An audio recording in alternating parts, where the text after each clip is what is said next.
Everyone, and welcome to this episode. I'm so excited. We are on the third principle of the Lamplighter leadership principles. And this is probably one of my favorites. It actually has a great backstory. This is the third. The first session we did was on love. That is the first L of Lamplighters. And then A, which is ambition. And today we are on M, which is mindfulness. So I'm excited to share with you. But I also want to encourage you, if you haven't done so already, go back and listen to the previous sessions because these all go together, especially the first four of Lamplighters, right? Love, ambition, mindfulness, purpose. They go together. Of course, I'm excited about all of the principles, but those four are really critical as we begin.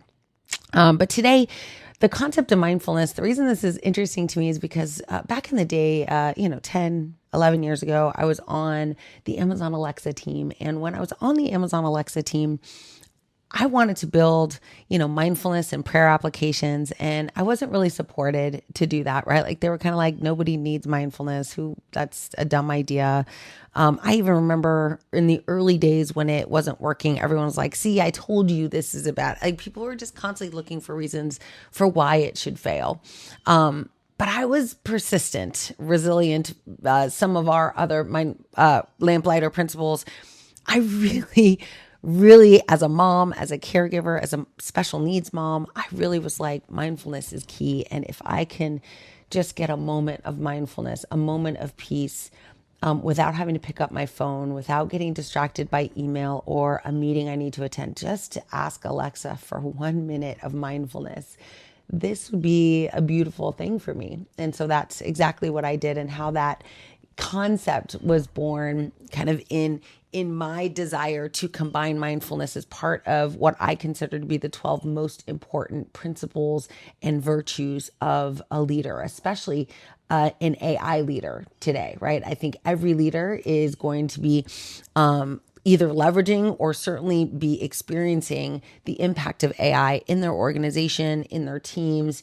And the more you can harness these principles, the lamplighter effect, the more you can embody the lamplighter principles, the easier it will be for you to generate really positive results with artificial intelligence. But I do think it starts with these principles. And so the first, as I mentioned, today we're going to talk about mindfulness.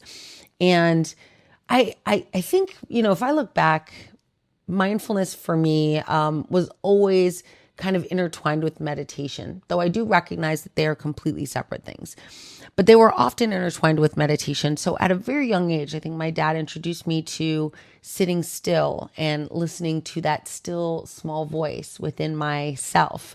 When I was like 6, 7 years old, he raised me in a Christian faith called Unity that really believed in kind of, unity, connection, world elevation, consciousness elevation. Like, how do we just become the best version of ourselves? And the first, lesson in that was when you sit still and you're quiet, there is a part of you that already knows what the best version of yourself is. There's a part of you that knows the perfect and best and right outcome for your life. Sometimes we just need to ask. Sometimes we need to be quiet enough. We need to quiet the outside world long enough to just hear these whispers. And sometimes they come in dreams. Sometimes they come in literally just ideas that pop into your head. But this is really how Lamplighters was born. I woke up one morning and I started writing down all these principles. It actually started as the 7 virtues of mindful leadership, but it blossomed. And before I knew it, and I've said this in other podcast episodes, before I knew it, I had 12 principles. And at the same time, I ended up reading a book, the autobiography of Benjamin Franklin, and realized that having 12 principles is a really powerful way to live your life, because you can spend 1 week on each principle and you can go through it on a quarterly basis, constantly evolving who you are over time. And I would just fell in love with that idea. So mindfulness became the beginning, but it really did turn into, how do I create these moments of stillness? How do I create these moments of mindfulness throughout my day, throughout my life? And one thing I began doing was implementing something that I call, it's my morning routine, if you will, right? What I try to do every single morning when I wake up. Now, I will tell you, transparently, candidly, like I don't do this every single morning. I want to, I set the intention, but I think along with mindfulness, one of the most powerful perspectives you can have toward yourself is grace, right? And I think the word I often use in the morning is recommit. That no matter what I failed to do yesterday, no matter what I failed to do this morning, if I'm waking up at 8 o'clock and I meant to wake up at 4:30, I give myself grace in that moment, but then I recommit to what I wanted. I recommit that day as if I'd never failed, as if I never woke up late. I don't sit there and mope around like, oh, I lost 3 hours of my day. It's terrible. Oh no. I recommit right then and say, okay, what am I going to do from now on, from this moment forward? I'm not going to say I'm going to start tomorrow or I'll start this afternoon. In the moment that I make the realization that I missed the mark of where I wanted to be, that's the moment that I change. That's the moment that I recommit to the outcomes that I want. And so that ties a little bit into our ambition session that we did before this, but let's go into my morning routine so you can have a sense. And everyone should have their own. I'd encourage you to play around with it a little bit. But when I wake up, typically the first thing I like to do is be grateful. And there are lots of ways to do this. I was given as a speaker gift. Oh, I wonder if I have it around here. Yes, I do. I was given a speaker gift called the 5-Minute Journal. And here it is right here. This is actually not the one I got as a gift because I've used that one already.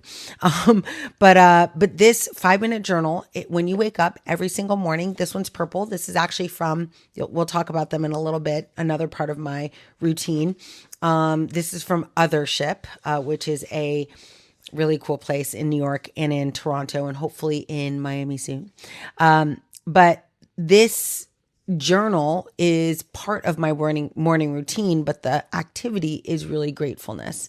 So every single morning it will ask, I'll just go to a blank page. The first question asks every single morning is, what are you grateful for? I am grateful for. Now, what I often will do here is try not to get stuck in a rote memorization. I'm grateful for my family, grateful for my house, grateful for my, my business, grateful for my clients, grateful for blah, blah, blah. Like it just rolls off the tongue. What I try to think about is a feeling of gratitude that I have about something that happened maybe recently or something that came to fruition recently. So I try to be very specific. If I'm grateful for my husband, why am I grateful today? Not, in general, I'm glad he signed that contract. I'm glad he's contractually obligated to deal with me. But how do I instead look at this from the frame of what happened in the last day or two that really allows me to feel this sense of gratitude? Because that is the key with gratitude. It's not just, can you list off a bunch of things that you're grateful for or think you should be grateful for. It's how do you generate that genuine sense of life is not terrible. Like that's pretty good. I'm happy that happened. As a matter of fact, what we do in our house at the end of our day, we have, as many of you know, I have a bunch of kids. And so we sit around the dinner table and everyone says what they're grateful for. And we've actually recently shifted that a little bit to include an option. It's actually not optional. It's like both and or just this last new thing. So everyone who says they're grateful for us, they have an opportunity to say what they're grateful for. And then they are also invited to share the number one most positive memory of the day. Like, what is that one memory? And when we started doing this, what I noticed was a shift from grateful fors, which everyone was in this, like, I'm grateful for the dog, I'm grateful for the cat, I'm grateful for the goldfish, I'm grateful for going outside. Like, it was just not very exciting. They were kind of just like trying to get through it. And it used to be exciting at the beginning, but it's kind of become a routine, a habit. And so we changed it to say, okay, now think about the happiest moment today. And every single time we do it, when they uncover the moment that was happiest, they smile and they embody that feeling of like, that was a good minute. And that's how we end our day together. Everyone thinking about what was the happiest. And it's so cool because as the kids go around, they're all like, oh yeah, yeah, me too. But I'm going to do a different one. But yeah, me too. I like that moment also. And it's just such a beautiful, beautiful moment. So waking up and taking a moment to think about how good things are, that you're breathing. I often will do a great gratitude meditation where I simply just lay in bed and I will, before I grab my phone, right, before I do anything with technology or start answering email, I just lay in bed, put my hands over my heart, and I just take a deep breath. And I'm like, well, I'm glad I'm breathing right now. I am grateful for that. I'm grateful that my heart is beating. I'm grateful that my body is working. I'm grateful that I have an opportunity to get up and I let my gratitude expand from my body outward. I'm grateful for my husband who's sleeping here with me and supporting me. I'm grateful for the bed that we're sleeping in, the house that we're in. Grateful for all my kids that are in this house and happy and enjoying summer. I'm grateful, it becomes this increasing sphere of influence around things that have made my life so valuable. And none of that is, I'm grateful for money. I'm grateful for, a fancy house, a fancy car. Those just aren't the things that I personally am grateful for. I'm sure it doesn't really matter. But it's the feeling that I get, right? When I say that and I start my day with this and I start my day with this just high level of energy and optimism based on that gratitude. The second question that I like about this book, and again, it's the 5-minute journal. You can probably see it if you're watching this on Amazon Live, you'll see it in the carousel. But the 5-minute journal. And so the second question is, what would make today great? And this is kind of this forward pacing. I've talked about this before, this concept of a reticular activation system, right? That when you put on paper what will make today great and you write it down with your hands, the more senses you get involved, right, the better. So you're tactically writing it down. Your eyes are reading it. Maybe you read it out loud, right? You've embodied this, what would make today great? Maybe it's getting that email sequence put together and out to your customers. Maybe it's delivering, maybe it's doing a video or recording a podcast, or maybe it's spending more time with your kids. Whatever that is, you write it down. You now have set your mind in action to bring that experience closer to you. It's going to start, reticular activation is associated, most of us know this, like when we buy a new car or a new dress, right? And when we buy that car, I remember this happening to me a long time ago. I bought a new Nissan Murano when it was first year it came out. And it was this Sahara sand color. I'd never seen one before. I was like, this is the only one. It's unique. And y'all know what happened, right? I walk off, I take that car off the lot and I start seeing Sahara Muranos everywhere, because my mind is like, this thing exists. I'm going to show it to you now. It's not that everyone just went out and bought one yesterday. They had always been there. My mind just didn't care about it. So this is why it's so important to write what you want at the beginning of your day. What are your goals? What are your targets? So that your subconscious, right? Your mind can say, hey, let me show that to you now. Let me open your awareness to how available that outcome is for you right now. And so use that to your advantage. And then the last question it asks, or the last portion of the morning routine, is a daily affirmation. Now, I don't have affirmations like most people, I suppose. It's not like I am pretty or I am, gosh darn people like me. But my affirmations are simply stating future results that I am 100% confident that I will achieve that just haven't shown up in my life yet. So for over a decade, I wrote in my daily affirmation section, I would write, I'm going to become a best-selling author. Over a decade. And for 8 years of that decade, I never wrote a thing. I never wrote because I didn't really like writing. And then finally I wrote, and finally I hit the bestseller list, and I took a picture of it, and I was like, oh my gosh, I'm in new and noteworthy at Barnes & Noble. Like, these are all dreams that came true. But for years, I wrote it as if it was true. I will be a best-selling author. I will be the highest paid keynote speaker in my field. I will be highly regarded in my field. And I don't write it, this is actually a huge clarification. I don't write it in future tense. I write it as if it's true right now. So let me go back. Oh, this is my more recent one, but it will be, let me see if I have one here. I'll see if I can find one that I could share with you. Yeah, so this day I actually I was about to take the stage at a big event. And I wrote, I'm confident and clear in sharing my passion and expertise with the world.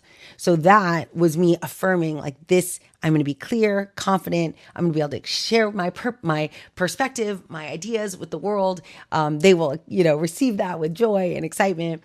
But I wrote it in the present tense, right? Like I had not done that speech yet. I have, my other ones are, like I mentioned before, I don't want to say I want to be. I don't want to put it in future tense. I am a best-selling author. I'm not, it hasn't shown up in the world yet, but I'm writing it as if it was true so the world can help me make that possible. I am a good wife. I'm a good parent. I'm a good sister. I'm a good daughter. Some days I am, some days I'm not. But when I write that down, I write as if it's true so that I can attract those experiences into my life. And that is a big part of my mindfulness journey, is that I'm setting my mind to be intentional about specific things. And I do that every morning and then every night. So it takes me about, I don't know, a few minutes, 5 minutes at the most to do that exercise in the morning. And then at the end of the day, this sits right on my bedside table, unless I bring it down because I'm going to do a podcast on my bedside table. So I've already done my session for today. At the end of the day, tonight, I will write my highlights of the day. And that's kind of reverse gratitude, right? Like here's all the cool things that happened today. And what did I learn today? And the benefit of the last thing I do before I go to bed is what did I learn today, is I set my subconscious thinking about how can I learn more from my experiences? How can I raise specific concerns, challenges, maybe open questions that I have? How do I think about those right before I go to bed? And that has helped me many times. I dream about what I want to do. I mean, sometimes I'll wake up with an idea.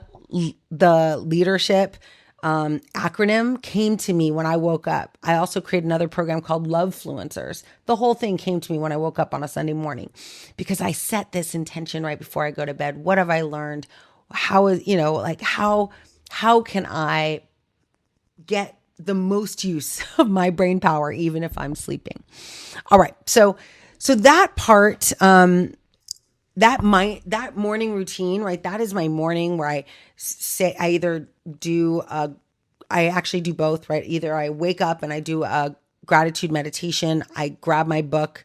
I write, down my grateful fors and my planning. The next thing that I often will do, of course, maybe you'd expect, is I try to move. I try to move my body. I'm right now suffering a little bit from years and years and years of carrying a backpack on one shoulder. So one of my shoulders is in a lot of pain. And so I have some rehab I have to do anyway. But I am always thinking, how do I move my body? Do I get on a treadmill? I have a desk treadmill upstairs. Do I go downstairs and get on my Peloton? How do I move my body and get energy flowing? And sometimes it's as easy as just doing a few sun salutations or yoga postures to just awaken my body the way I've awakened my mind with that practice. And the more I do this, the better I typically feel. It helps increase my energy. A lot of people always ask me how are you so energetic? And this is one of the things that I do. Now, so I get up, I do my meditation, I write in my journal, I move my body. The next thing I do is I get a little bit more serious on the planning side. So I have a daily planner. This is one of them, but I want to share it with you because what I like about the daily plan is it allows me to write out all what I want to do. So my priorities, my goals, my targets, the metrics I'm going to use to measure my success. And probably the most important thing is I manually write out how I'm going to spend every hour of that day. And this is important because I always say, like, you have to be in control of your time, right? It's not time management, it's time control. Because if you are not intentional about your time, what's going to happen is people, if you do not have it locked in that you're going to think for 30 minutes or plan or create or build a demo or record a podcast, if you do not line that up with the slots of time available in your day, including thinking, resting, walking in nature, all of these things. But if you don't have it in your calendar, it's easy for, I remember I learned from one of my mentors, he said, the devil sits in the spare or the blank spaces of your calendar. And I understand what he means, because when I don't have time allotted, that time gets stolen by things that do not drive value for me, that do not get me closer to my goals. I'll end up, spooling on social media or getting on a conversation with somebody that is not directly tied to the things that I want. And as much as I love talking to people, if it's not tied to my goals and I'm not really helping them, it's just kind of shooting the breeze, that is not the best use of my time, right? Like, I want to make sure that I prioritize my time so that I can get the best outcome for myself, for my family, for my business. And so while I will say I do like a little bit of flexibility, I do always like a chance to talk to a good friend if I happen to catch them or if they happen to catch me. But I am very intentional about how I spend my time. I control every block of time as much as possible to ensure that those blocks are being used to go after my goals and my dreams. And if I don't do that, what will end up happening is that I look at my calendar, and over time, I will look at my calendar and it will show me how I've spent my time. As a matter of fact, I just did a video on how to use ChatGPT's new agent mode to do a calendar audit, and it'll tell you how you spent your time. And if this is what I'm going to do from now on, right? Like, if you document your calendar in your digital Google Calendar, everything you did every single hour of the day. And then 6 months from now, you ask Google, how did I do? These are my goals. How did I spend my time in accordance with these goals? It'll give you a very real understanding of, like, do you really want to do that thing? Because you spent 0 time writing and you say you want to be an author, or you spent 0 time speaking and you say you want to be a speaker. I think this is truth, right? It's the reality of, what do we want and what are we willing to give to get that thing? What are we willing to do, right? What is the exchange? Everything is an exchange of energy, of intention. And if you set a goal and you don't meet that goal, like, you really have to kind of look at, how did you spend your time and your energy in order to get that goal? And oftentimes we look back and we're like, oh man, I didn't do enough.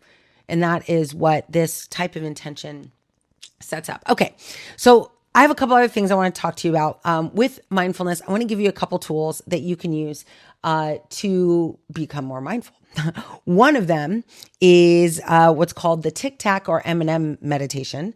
And I used to do this as a kid, where you take, I think I have some in here, Tic Tac, or I actually have icebreakers. These are longer, so this is for advanced meditators.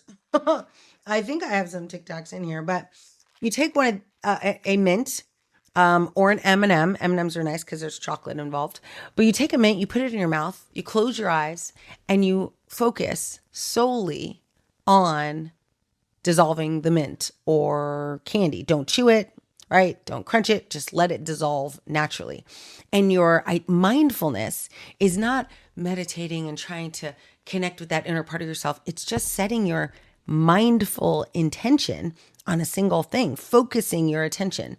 And in this case, I'm going to give you a mint to focus your attention on. And when you focus your attention on that mint the entire time, you'll notice what happens. And it's what self-awareness is all about. You'll notice your mind will get drawn to, what am I doing tomorrow? What's in my inbox? Am I missing a meeting? Like, and it's like a puppy, right? Like, when you're teaching a puppy how to, use the bathroom, like, you'll just have to keep bringing it back to the newspaper. Like, take your mind and bring it back to the mint, and focusing on that single thing. Like, as your mind wanders away, you pick it up and you bring it back.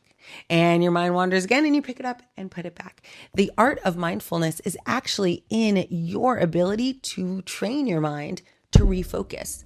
And the more refocusing you can do consistently, the better you get at it. And now when you're trying to focus on something for work, right? Even if you get distracted, you've use that muscle, right? You've trained your mind to refocus, and it becomes an extremely powerful tool to have in your toolbox. Now, if this was actually, when I thought about this, this was before COVID, but before COVID, I used to drive to work an hour, sometimes more every day, both ways, right? 1 hour in, 1 hour back, depending on traffic. And I uncovered something called the brake light meditation. And so basically what I would do is I would look at the brake lights in front of me and I would just focus on those brake lights. I would focus on the design. I would focus, and as my mind wandered, I would just focus on the brake lights. The nice thing about this is that it's not like dangerous for you to do while driving, but it allows you to practice the art of focus, the art of mindfulness, of intention, of bringing your mind back to focus on a single thing. Of course, I would be remiss if I didn't mention my own skill on Alexa. So you can go to Alexa and open mindfulness, and it'll take you through a 1 minute meditation. 1 minute. And it's actually 1 minute of mindfulness. So it's just a brook, a bubbling brook, or I should call it now, but it's not plugged in right now because every time I say Alexa in my podcast, it starts talking to me. And I'm like, no, not right now, Alexa. But if you ask Alexa for mindfulness, then it will give you 90 seconds of just peaceful sounds. And that's enough for you to just take a moment and draw yourself to those sounds. Draw yourself away from whatever's happening, a meeting that's coming up, the nonsense that's going on in your house, right? Like whatever you're dealing with, and just take a breath, close your eyes, and focus. So I encourage you to do that. Now, the last two things I'm going to encourage you to do is number one, there's a book that I really like. I did a course for women in AI leadership. I've taught it a couple times. I'll teach it again this year. And for women in AI leadership, it's very important to have a very strong approach to work, at least from my perspective, that oftentimes when I'm on the job and in corporate America, I find that there's lots of opportunities for me to exercise patience and empathy. And so what I really liked about this book was that it helped me practice the art of nonviolent communication. And there's a whole book on it. It's called Nonviolent Communication. There's a workbook as well. I don't think I have it in my bookshelf right here, but that is something I would also encourage you to read, right? So Nonviolent Communication, it's a great book. It will teach you how to share your feelings, your concerns, without necessarily putting it in a way that triggers the other person to get defensive or to feel like you're attacking them. It is an art of communication that puts all of the responsibility and accountability on you. Like, here's how I feel. This is what's going on in my life, in my lived experience. And I'm sharing that with you in order for you to have empathy for my perspective. And when you talk like that with people, they're much less likely to get angry or upset with you or blame you, right? They're like, oh, I could see why you think that. That definitely wasn't my intention. That's almost always the result of my conversations with people. When I talk to them and just explain why I'm feeling a certain way, they're like, oh, I didn't mean to make you that. I didn't mean for that emotion, right, to come up. I was just trying to share with you my thoughts and my ideas. But it helps you bring emotional awareness into the workplace in a safe and responsible way. So the book that I'm referring to is called The 7-Day Mental Diet. It's written by an author named Emmett Fox. He's one of my favorite people. I definitely have his book here. I don't know if I can find it in time, but oh yeah, there it is. Emmett Fox. This is a different book, but it's awesome. You can see I definitely have read it a few times. But Emmett Fox, great author. He wrote this. Oh my gosh, this is such an old book. I love it. Oh my goodness, I love it when I find books and they have all these cool things. Some things never change. This is a U.S. Airways. Is that even an airline anymore? Anyway, that's pretty cool. But I share this guide with you, the 7-Day Mental Diet, because it's going to teach you in 7 days, it's going to teach you how to control your your thoughts, your reactions. So I'm going to put it in the show notes. I'm going to encourage you to take a look at it and listen to it. I think you'll really enjoy it. And then for those of you who are like, you feel like you got 7 days down, I want to also invite you to participate in a meditation that I've done many times. And this is the 21-day abundance meditation. It's actually led by Deepak Chopra. It is on Spotify. I went from day 1 all the way to day 21. It has activities every day. And my abundance has exponentially grown every time I've done this work. It's a lot of work, I will tell you. But if you're looking for a way to kind of break out of a certain state that you're in, this is an amazing, incredible meditation to do. So you'll see that in the show notes as well. But mindfulness, as a key to leadership, I think it's really important that we have the ability to recognize what we're grateful for. And that would include in business, right? Our teams and the products and our customers and our vendors, like coming to the workplace with an attitude of gratitude, but also using some discipline to actually control how we use our time, where we spend our energy, and how our mind is being used on a daily basis. It's our responsibility to control how we use our time, to ensure that we're using our time to drive the results that we want. And as a leader of yourself, of your family, of your company, of your line of business, this is critical, is really gaining this discipline. And so a lot of these activities I mentioned to you, building a morning routine, practicing mindfulness, the tic-tac meditation, the car brake meditation, right? Doing the 7-day mental diet, doing the 21-day abundance, all of those things will help practice, will help create the muscle memory of mental discipline. And that, I think, is a really big part of my success. And I hope it will also become part of your success. Thanks for listening. I hope you enjoyed today's session. I'm really excited for the next one, which is all about purpose. And I'll see you then. So thanks for listening.